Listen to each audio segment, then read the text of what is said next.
Hey everybody, I'm sitting here with RG LPT agent Mark Hronski, a longtime agent with us. Man, what did you join with us? It was, God, 2016, 17? Yeah, it's about that. I Been a don't know while. the exact date, but yeah, Been a while. And you've been in the business now how long? 19 years. 19 years. Wow, yeah. Time goes by too, doesn't it?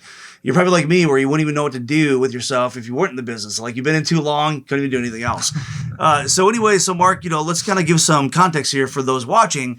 Let's talk about what a good year in real estate looks like for you. How many transactions is a good year for you? I'd say anything above 30 deals. Yep.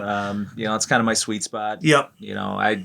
My goal every year is to do 40, Mm-hmm. but anywhere between 30 and 40, I consider to be a pretty good deal. And you've hit those years many times, that 30 to 40, and you've always operated pretty much primarily as a solo agent. You've never been part of a team or running a team, just, kind of a one-man operation doing 30 to 40 deals a year.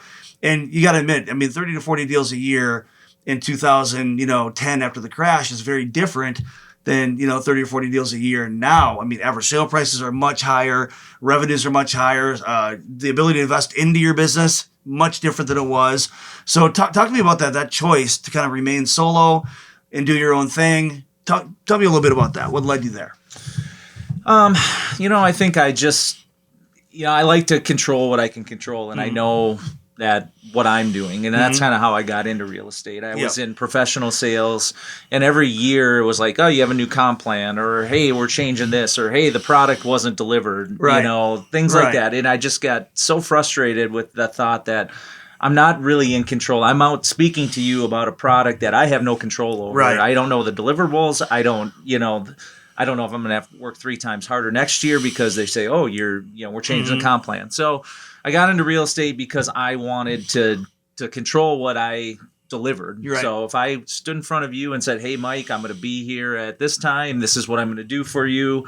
And if I didn't deliver on that, if I got fired or whatever, then that was on me. Yeah. And so that's kind of what drove me to do it. And then once I got into it, I really enjoyed that aspect of, kind of running my own business, but never really kind of aspired to try to be running with other agents. Like an organizational exactly. style. Yeah. It's funny you said that though. That instinct that you have of, hey, I want more control. I want to control the controllables. And I feel there's more control or more security if I'm working for myself. I don't know if you know this, but that's literally the exact opposite of what anybody on the W2 and employee side of things say. They're like, I just want the security to know a paycheck's coming. You actually feel more secure, as I do, to be in control of your own financials. Yeah, absolutely. Not gonna lie, it's scary at first, right? You're going from that world to all of a sudden now it's like, holy crap, I'm sitting here by myself. But Right. I think being self-motivated, driven, those sorts of things, not having a cap on your income, all of those things really kind of drive me. And I think, I've got a competitive background. I played college basketball and baseball, just driven that way. Right. And so the fact that I could be in control of my destiny, my income, those sorts of things, what I said I was going to do, not relying on some of those other, parts and pieces that, sometimes just didn't, like I'm tied into them, but sometimes they just didn't, deliver with me. What's your favorite part of real estate? That's a tough question. There's a handful of things that I really enjoy. I should say that there's maybe not a single thing that you love, but what are the things that you love about real estate? I love explaining the process. So I also was a coach. So I coached my daughter's high school. I coached high school basketball. I coached some AAU basketball, high school baseball. So I think my big thing that I do very well is I explain the process very well from a coaching standpoint. I think a real estate agent is really a quarterback of the entire transaction. I don't believe that we do a whole lot of selling. I believe that we sell ourselves, but I don't believe that I really sell homes. I'm not going to talk you into a home that doesn't feel right. It isn't the right fit for you. You're going to know when it's the right fit. When it is, then that's really when I'm going to highlight all the features. I'm certainly going to do that, but to me, that's not selling. That's just communicating what I'm seeing through my experience. But then, kind of bringing that whole process together, coordination of lender, title, inspection, just kind of having that control of overseeing the whole process, I think, really kind of gets me going. Sure. And I think you'd agree too that, we're not in the business of sales, not traditional sales in the words you're thinking about. When you think of sales, you think of things like one-time close sales. You think of pressure tactics. You think of, I've got to, handle these objections and get them to transact. That's the way that you would traditionally think of sales. We're in a different type of sales. We're really more in a service industry, if you ask me. And frankly, the way you're selling is solving. Once you get into solving, now you're selling. Because, let's face it, it's complicated. It's not like buying a car or buying a watch. Buying a house is much more complex and there's a lot more moving parts. So, by solving misunderstandings, solving problems, solving obstacles, that's how we move people forward in the sales process. I think that's probably what you're saying. And I think, that piece that you brought up about being an educator, I'm very much this way myself. There's different types of real estate agents out there. Some people very much are just order takers. They're door openers and order takers. Describe to me what you like. I'm going to write those things down. I'm going to find a house that fits that criteria. I'll open the door. You let me know if you want it, and I'll ask you what you want in the offer, right? And you can be an order taker. I look at that as sort of like a waitress or a waiter at a restaurant taking an order versus somebody that's providing an experience, somebody that's sitting you down. And you might not know that menu, but that person knows it. And they're not going to just show you the menu. They're going to explain it to you. They're going to tell you about it. They're going to, describe an experience for you before you even start really even knowing the questions to ask, right? I think that's what you're talking about, that side of our industry where you can kind of step up as more of a consultant and an educator. And if that's what you're saying, I think that's what you're saying. What has that done for your business? How do you think that has served your business through the last 19 years? Yeah, I think my approach, I love working with first-time homebuyers because I think, one, it's, that approach is great. I've got something I call the 18 steps to buying a home. And so I like to run that down from step 1 to where we are sitting right now to the step 18 where we're going to be on close day and what all that looks like, the terms you're going to be presented with, the decisions that are going to come up, things like that. So painting that picture, I think initially for somebody really starts the whole process off the right way, because now take some of that anxiety away. The defense mechanisms of that person you're meeting with, just disappear because they're like, okay, Mark's got me. He knows what I'm looking for. He's got the experience. I feel comfortable. Success can be defined a million different ways by a million different peoples, right? I would say that somebody that's doing, 10x the average number of home sales a year than the average agent right now, like you are, or the fact that, 29% of people sold a home, at least one home last year in this industry, only 29%. So for someone that's going to do 30 homes or 40 homes a year, that's obviously a step above the average, right? So what is it about you that you believe, what do you think that secret is to success of being able to do that when other agents struggle to put a few deals together? What, in your words, in your experience, what do you think that is? Well, I think there's, experience goes a long way, right? And so as you grow in this business and your funnel gets bigger, you're just going to have more opportunities and at-bats. I think one of the things that I'm really conscious of in my business is diversifying where my leads are coming from. So I try not to just go down one avenue. So I try to, take a little from all of these buckets. And before you know it, now you've got a base of, maybe 15 or 20 transactions. Maybe 2 came from here. Maybe 8 came from past clients. Maybe some marketing. You did open houses. So I'm always trying to diversify. And you're pretty intentional about that. And I think why people like to use me is I think I'm very genuine. I think I come off, I care about people. I care about experiences. That's how I live my life in general. And I think it comes off to my clients, that I care. I actually care about it. The one thing that really blows me away is, and I challenge any, agent to do this who's been in the business a little while, or if you're getting a little bit in a rut, go back and read your reviews. Right. I just got a new Google review and I just went back and read my reviews and I'm like, holy crap. That makes you feel good. Yeah. That is the kind of stuff that starts to drive you when you're like, this is the experience I strive to deliver. And these are people who did not have a gun to their head, did not have to choose to write that. You're right. And that's exactly the experience that they had that I'm trying to deliver. Nice. So that's mission accomplished, right? So in that same sense, or that same mindset of why are people using you? Or, I want to add this too, Mark. I've known you for a long time. I think you've also got a very calming presence. And we're in an industry of chaos. I sit down with buyers. I sometimes forget what buyers go through, especially less experienced buyers.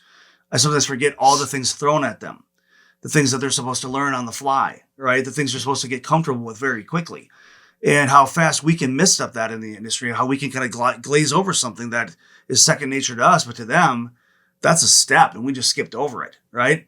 And each time that happens, there's a consequence for it. They get stuck, and we've got to stop and catch them back up. But to have somebody that has a calming presence, to have somebody that makes somebody feel comfortable, you brought that word up, comfort, and I want to touch on that. To make somebody feel comfortable in an uncomfortable situation. To make somebody feel that, hey, this isn't my sales guy, this is my service guy. I need Mark because I've got questions or I'm uncomfortable with something. I need to talk this through. Ultimately, they're going to be signing, at the end of the day, they're going to be signing their name on the dotted line to a huge investment that if they don't make their payments on, bad things happen. You're the guide to that. You're the one making them feel comfortable that they can do it. By far, and I'd argue this with anybody, by far more than the loan officer or anybody else in the transaction, right? Mm-hmm. You brought up quarterback. I always talk about a conductor of an orchestra. Like we're telling people at different times, your turn. Hey, you're not keeping up over here. You're lagging or you're going too fast, right? We're that center of it all. We're the hub, right? To be a good hub and to have those reviews, to have people want to come back. And that's what I want to really transition to now is how much business you're getting that's either repeat or referral. Having people come back is the ultimate testament to how do people feel about you as an agent. It's one thing if they, do two deals with you, one because they bought something and then they sold something, they sold their trailing home that they're leaving, departing home, and they bought a new one. But for somebody to come back later or bring somebody else to you, that's a testament. How much of your business is going to be attributed to that type of testament?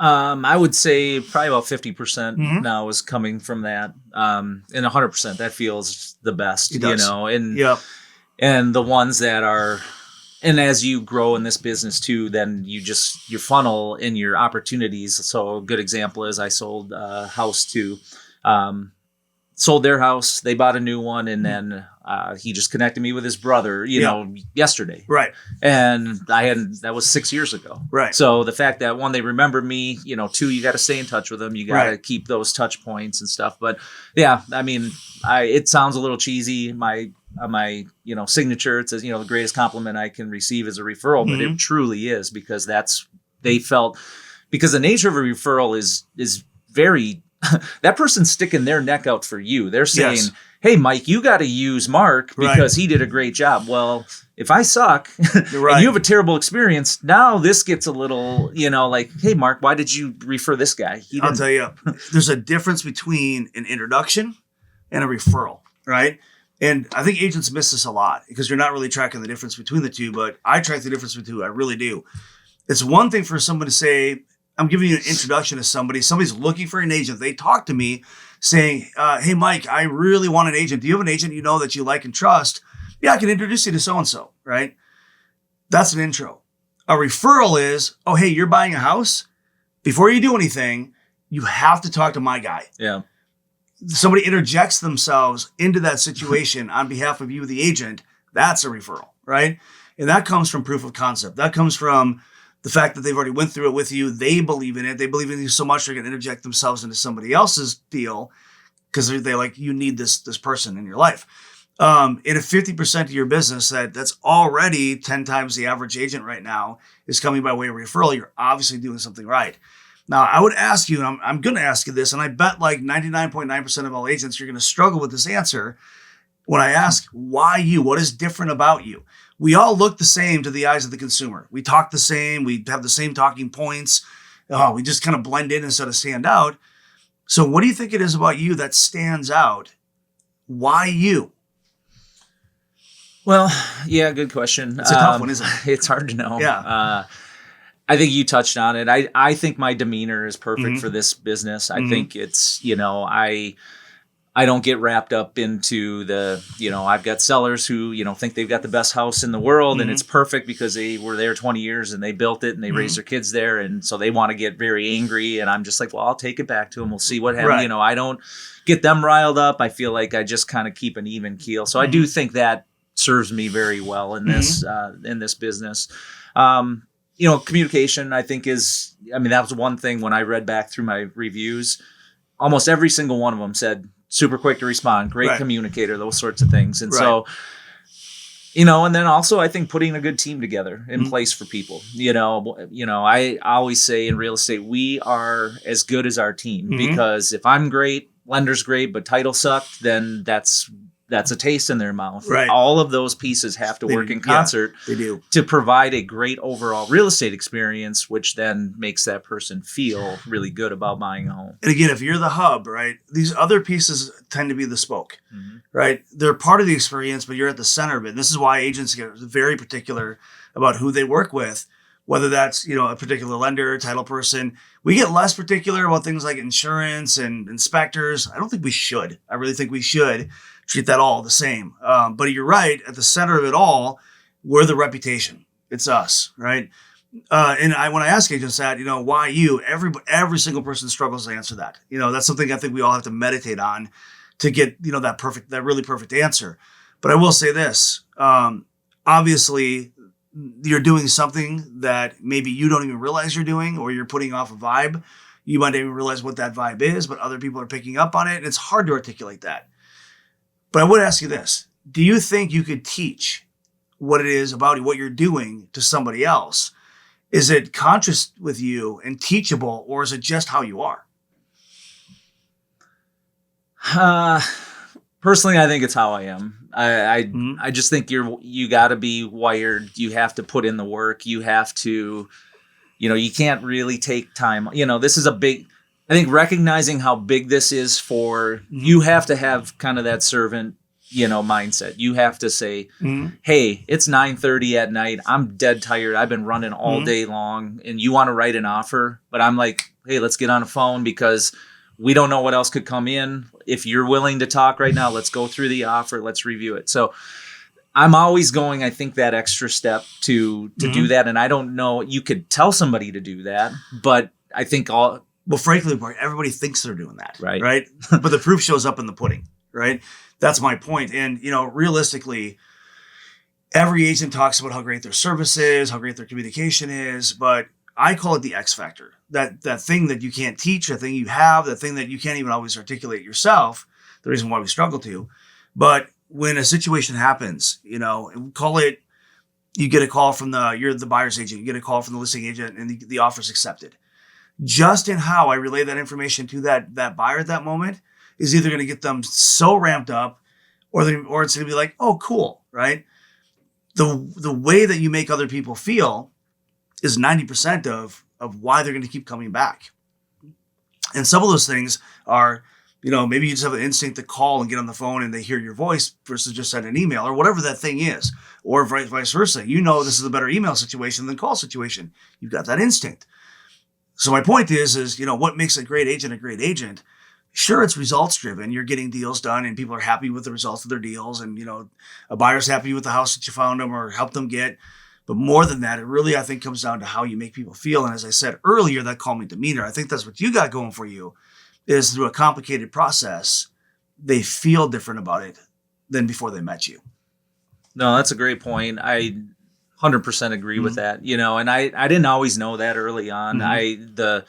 The touch points of just celebrating those things, I talked about that, 18 steps to buying a home. I never used to do that until I started going, well, we have to turn in earnest money now. And they were looking at me like, well, what's earnest money? And I'm like, oh, geez, I need to evaluate what I'm doing, because you're 100% right in the sense that we do this every single day. We know this stuff like the back of our hands. So it's like, and we start probably unconsciously taking shortcuts. I don't think we do it thinking, hey, I'm just going to skip through this. Along those lines. And I go through every single offer the first time we write an offer with a buyer, I go through every single line by line. This is what it's saying. And I don't know if a lot of agents do that, No, a lot don't. And that's a non-negotiable, and it does not matter but I think it gets easier when you're selling a lot of homes. It does, because it comes second nature what you're saying. But the problem is I've seen agents argue and justify not doing it that way because the buyers themselves aren't going to pick up everything you're saying. Like, they're not going to understand it anyway, but that's not the point. The point is you're taking time with them. You're taking care with them. And they might only retain 10% of what you're saying. But what you're showing them is you might not know what you're doing, but I know what I'm doing. That's what they're picking up on. I made a mistake recently, that a little mistake, but it almost cost a lot, where I kind of left the lending. And I usually don't do this. Usually I'm really involved in the lending side of things. I want to know how the lender explained everything to the client, especially a first timer, how the conversation went. A lot of times I'm trying to insert myself in that conversation. I want to hear what's being said. I want to hear the expectation being set for what cash to close is that buyer going to need? What's their payment? Do they understand how that payment correlates to a particular sale price? All of that stuff is conversations I'm usually having as well with the lender, or aside from the lender, with the buyer. This particular buyer, we found one really fast. They already met with the lender. I thought they had a great connection and things were going well. Well, when it went time to write the offer, and leaving the house, he was like, let's do it. I want to write. Let's get this done right now. I'm like, I think we can get it done tonight. Lucky enough, truth be told, the agent was also the owner. It was a flip property. He was ready to look at the offer right away. I'm like, this is a deal made in heaven that way. We can get it done right now. So go back, write the offer, and all of a sudden the brakes go on. And the buyer's like, I need to sleep on this. I'm like, whoa.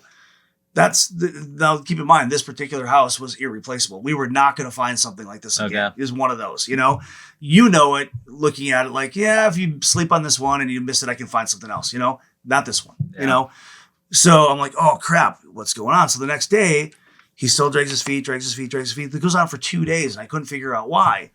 And he wouldn't tell me why.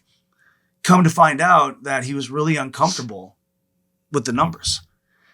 And it wasn't just about the payment. It was the cash to close. It was everything. Well, the lender, yes, the lender sent him, information, sent him stuff, went over it with him verbally, but that's all went in one ear and out the other. And when the time came to get real with it, he wasn't confident. Now, normally with that, I'm going to sit down and we were going to shotgun. Normally I wouldn't be shotgunning an offer, but this particular house was different and the whole thing was weird. But I sit down and I go through everything with them, line by line in that purchase agreement. And I'm asking them, here's what your down payment is going to be. Here's what your monthly payment is going to be. If we did a rate buy down, this is what this looks like. If we did X, Y, or Z, this is what we look like. Here's 3 or 4 different options. How do you feel about this? Like, it's all going to be about that final number that they're looking at, not just cash out of pocket, but monthly payment and the combination of those two things. I missed that step where I let somebody else handle it. Again, quarterback, right? Conductor. We think everybody else has to, that's the lender's job. I don't want to get involved in that. I can't tell you how many millions of dollars I've seen evaporate into thin air out of realtor commission because it's somebody else's job. Even if it's a good lender, that relationship 9 times out of 10 is really solid with you and the buyer, not the lender. Right. They need you involved many times. I went way on a tangent there, but it fit. So I wanted to do that. No, absolutely. So anyway, Mark, let's do this as we wrap up here. I'd like for you to kind of just touch real quick on, if anybody else out there right now is struggling. The market's obviously hard. It's different than it was 5 years ago. There's people here that are looking at you going, oh my God, I barely strung together 5 deals last year. You did, more than 30. What advice would you give to somebody that's struggling, but loves the industry? Like they want it, they just don't have it. What do you think you could tell them? Yeah, I think you have to you got to show up, and there's a million ways to show up in real estate, but I'd say probably the easiest one. And I always think if I were starting a team, if I had a new agent, if you do open houses, open houses, I think are the number one way. Number one. One, you're having real estate conversations. Mm-hmm. So do your homework, go to Motivational Monday, get plugged into RG stuff, so you can confidently talk the talk. Yep. And then that's going to impress people. So it's going to give you at-bats to talk real estate, meet somebody who might not be represented. There's a million open houses. I just had 7 listings. I didn't have one person reach out to me. And so I'm trying to do 5 listings, 5 open houses a weekend. Right. And there was a bunch of opportunities, high price points, low price points, wherever you want to be, different parts of the area. So I would say open houses. Mm-hmm. Go to banks, credit unions, knock on the door, ask who the lender, do you have a mortgage person here in-house? Hey, I'm Mark. It's really nice to meet you. How's your business? I work in the area. They may just, out of your timing might just be good to be like, hey, somebody just walked in. Right. You seem like a good person. Yeah. It's funny you said that because I had someone do that to me. I was brand new to the business, had one deal under my belt, and a guy walked in the office, this goofy guy walked in with goofy glasses and a goofy briefcase and super weird personality. He's like, I'm from Bank of America and I'm looking to start partnering with some realtors today. Him and I got to be, he ended up in my first marriage, my first wedding, believe it or not. We traded business back and forth for years. I mean, we referred 20 to 30 deals a year to each other, all because he just walked in one day and I just happened to be open for it. And so that's a good point, So I think just that activity, right? It doesn't have to, and it's just the faith of, hey, if I show up every day, if I'm working in my business every single day, things are going to happen. I mean, it's almost impossible in my opinion. If you're doing open houses, at least 1 to 2 a weekend. But that's what I was going to say. It's, I think what people do is they do one, it doesn't work well and they quit, right? So this is consistency. You got to keep showing up, right? And you're going to have something that suck. Other ones are going to be awesome. I've had ones like near a 4th of July, one person shows up and they end up buying the house. Like you just don't know, So a good example of an open house. I get a call last year from somebody. We met you at an open house. Love it. I didn't remember them. Right. When I met with them, they're like, we've got a townhome in West Bloomington. It was $700,000 townhome. We really liked you. I still didn't remember them when I met them in person. Right. Well, since then, that person sold that townhome. They had 2 others. So I just sold another one in Bloomington. They're now buying a condo in Stillwater. Yep. And they've got other property. And it's like, well, if I don't show up to that open house. And that's the thing about our businesses. It's like, you can't look at one transaction. I mean, what if they referred me to somebody else? How many times, that one encounter could be 10 deals. You never know. And so my best one was a lead nobody wanted. Nobody wanted this thing. It was super low priced. And there's another couple of different reasons why nobody wanted to touch it. I showed up to it. Sold that woman 43 homes. She's an investor in 18 months.